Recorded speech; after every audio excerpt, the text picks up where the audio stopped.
Yang kedua, wal murdi'i li khaufiha ala rodiha. Kemudian yang ini adalah orang yang hamil, orang yang menyusui.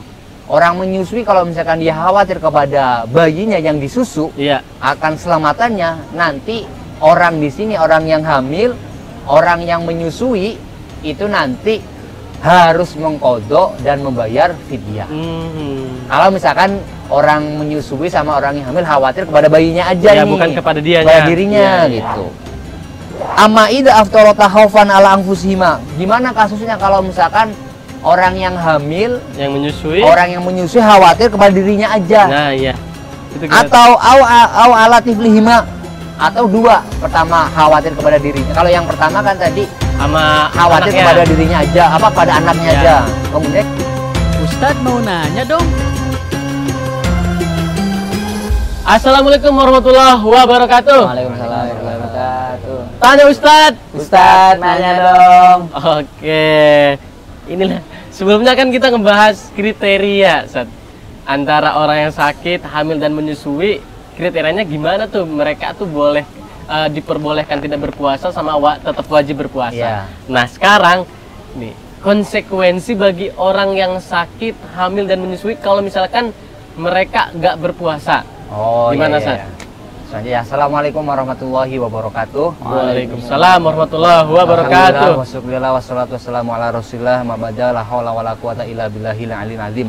Langsung saja ya, mungkin ini pertanyaan lanjutan dari netizen. Kalau yang sebelumnya kan yang kita bahas terkait ada orang sakit, orang hamil, orang menyusui, itu kan nanti hukumnya ada 3. Ada hukum berpuasa nanti wajib, ada makruh, ada haram.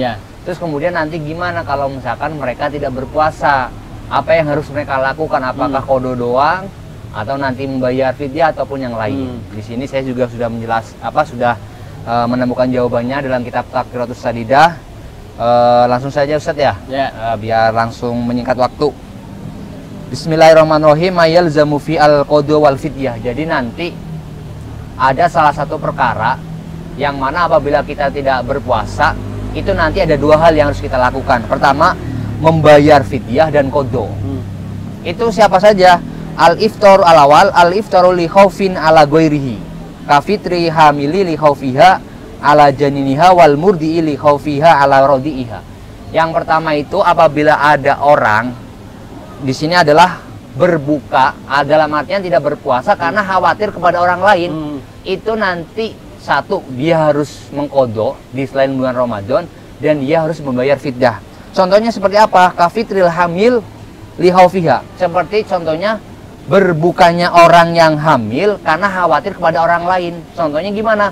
Orang yang hamil khawatir kepada anaknya.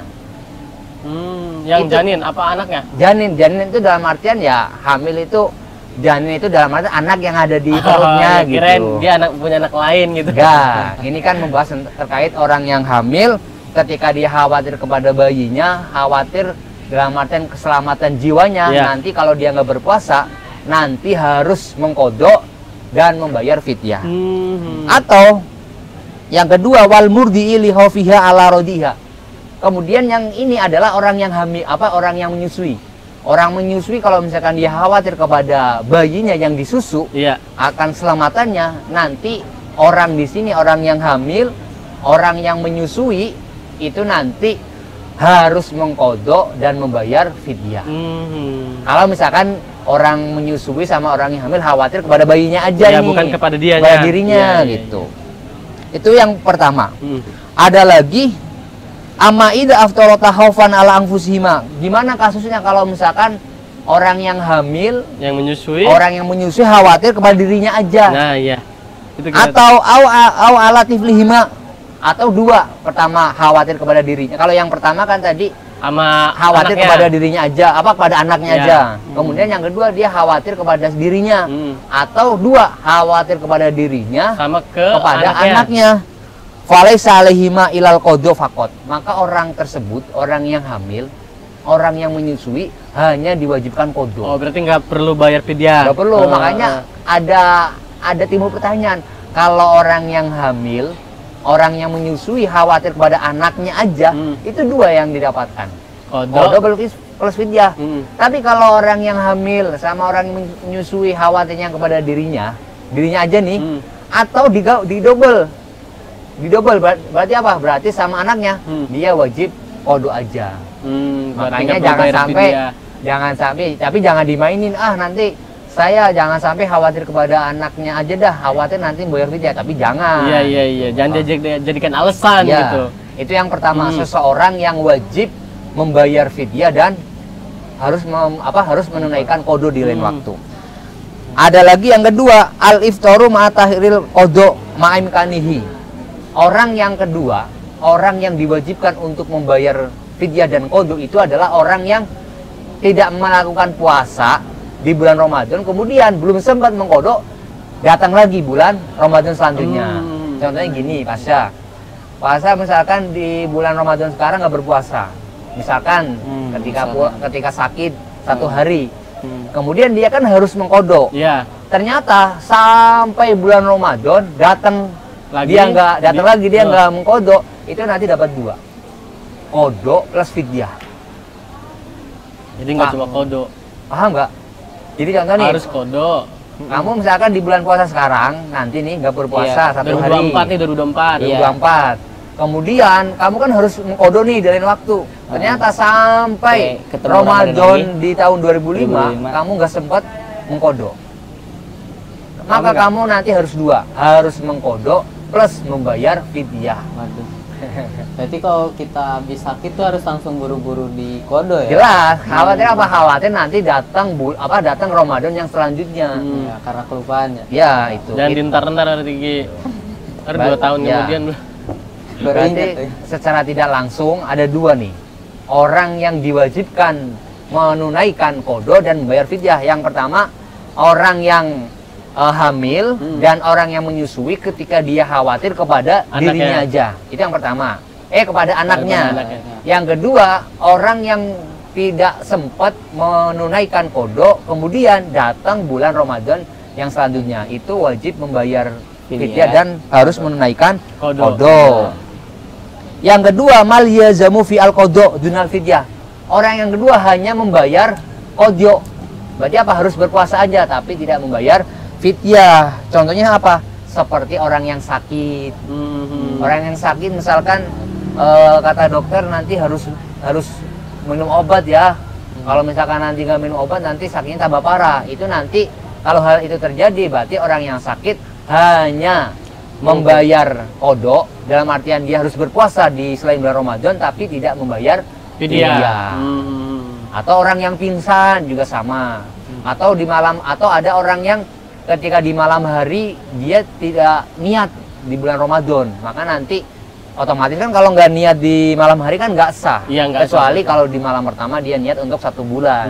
Maka nanti kalau misalkan hal itu terjadi, ada orang yang nggak niat di malam hari, maka puasanya nanti tidak sah dan nanti harus qadha aja dan tidak membayar fidyah.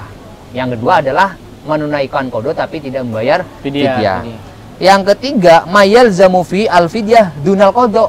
Berarti kebalikannya. Yang ketiga itu tidak harus qadha, tapi bayar fidyah. Bayar fidyah aja. Itu apa? Kasaihin kabirin, seperti orang yang tua renta. Tua renta itu adalah orang kakek-kakek yang umurnya 100 tahun, dia nggak bisa ngapa-ngapain, maka boleh bagi orang yang tua renta itu untuk tidak berpuasa dan tidak wajib mengqadha tapi membayar fidyah. Atau wal marid alladzi la yurja buruhu, atau orang yang sakit yang tidak bisa diharapkan kesembuhannya. Kalau yang tadi kan yang wajib qadha orang yang sakit tapi ada harapan kesembuhan, itu hanya qadha aja. Tapi kalau orang sakit yang sudah pasti nggak diharapkan kesembuhannya, seperti orang yang koma, ini kayaknya udah nggak mungkin disembuhkan, maka nanti orang tersebut harus menunaikan fidyah tapi tidak qadha. Itu yang ketiga. Yang keempat, malayal zumu fil qadha wala fidyah. Tidak nggak apa-apa, nggak membayar fidyah dan juga nggak qadha. Contohnya apa? Kafitril majnun, orang yang gila. Orang yang gila itu kan tidak ada kesengajaan, ya hilangnya akal. Maka nanti kalau hal itu terjadi boleh tidak berpuasa. Kemudian kalau misalkan sehat, orang yang gila itu sudah sembuh, dia tidak harus membayar fidyah dan tidak harus mengqadha. Fidyah itu apa? Mungkin ada pertanyaan ya mungkin ya. Ada pasti sebenarnya. Fidyah itu apa? Fidyah itu. Jadi kan ada yang harus membayar fidyah plus kodo, ada yang fidyah aja. Fidyah itu adalah salah satu makanan pokok, satu tebusan yang harus ditunaikan bagi seorang yang tidak berpuasa. Membayar fidyah berapa? Itu ada yang mengatakan 1 mud. 1 mud itu adalah kalau dalam Kementerian Agama itu sudah memutuskan 7 ons dari makanan pokok yang ada di Indonesia. Kalau Beras makanan berarti. pokok di Indonesia berarti apa? Beras.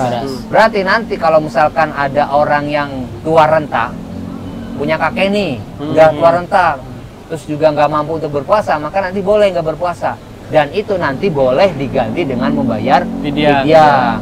Kemudian ada lagi tadi orang yang hamil, orang yang menyusui, dia khawatir kepada anaknya, kan dia harus mengkodok di Dan selain bayar bulan fidyah, Ramadan. ya. Kemudian nanti dia juga harus membayar Fidyah. fidyah. Berarti kalau misalkan 1 hari nggak berpuasa, berarti nanti dia harus memberikan fidyah 1 mud dari bahan makanan pokok. Kalau 1 mud itu kalau kita istilahkan 7 ons 7 ons beras diberikan kepada siapa? Kepada fakir miskin. Itu ada konsekuensinya masing-masing. Berarti ada 4 ya? Ada 4. 4. Yang pertama harus mengkodo dan bayar fidyah. Fidyah. Yang kedua cukup mengkodo saja. Ya. Yang ketiga cukup bayar Fidyah. fidyah. Dan yang keempat tidak perlu mengkodo dan Dan fidyah. Tapi fidyah. dari keempat itu kita harus tahu betul mana aja Kriterianya, kategorinya, iya. kriterianya. Oke Sobat Uki, tentunya kalau misalkan perlu pemahaman yang lebih lanjut, bisa diulang-ulang video ini.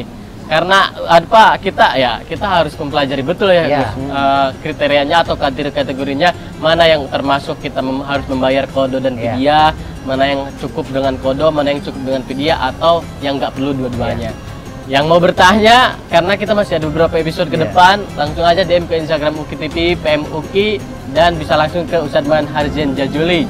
Ada Ustadz. Ustadz, nanya dong. Wassalamualaikum warahmatullahi wabarakatuh. Waalaikumsalam warahmatullahi wabarakatuh. Ustadz mau nanya dong.